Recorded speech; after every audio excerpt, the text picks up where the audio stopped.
Sir एखाद्या महिलेला वाटतंय की माझ्या मुलाचा आयक्यू खूप जबरदस्त झाला पाहिजे, म्हणजे इतका की जसं बिल गेट्स बघतो आपण, मोठे-मोठे बिझनेसमॅन, नारायण मूर्ती असा माझा मुलगा बनला पाहिजे. त्या स्त्रीला तुम्ही काय सजेस्ट कराल?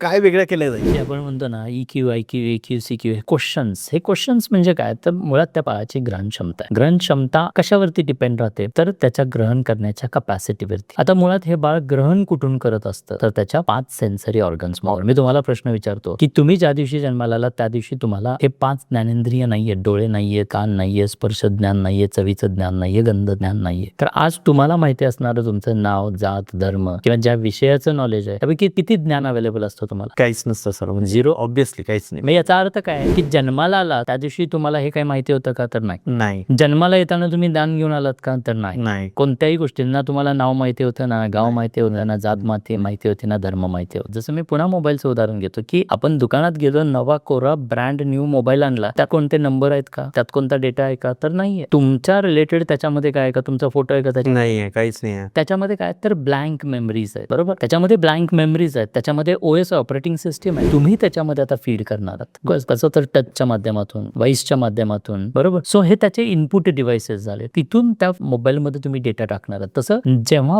बाळ जन्माला येतं तेव्हा ते ब्लँक आहे. ते काय घेऊन आलेलं आहे? तर इनपुट डिव्हाइसेस हे 5 सेन्सरी ऑर्गन्स घेऊन आलेलं आहे. आणि या सेन्सरी ऑर्गनला जे काही मिळेल ते ग्रास्प करणार आहे. किती ग्रास्प करणार आहे? तर त्याच्या कपॅसिटीनुसार आहे. संपूर्ण व्हिडिओ बघण्यासाठी YouTube वर जाऊन बँटर विथ चेतन सर्च करा.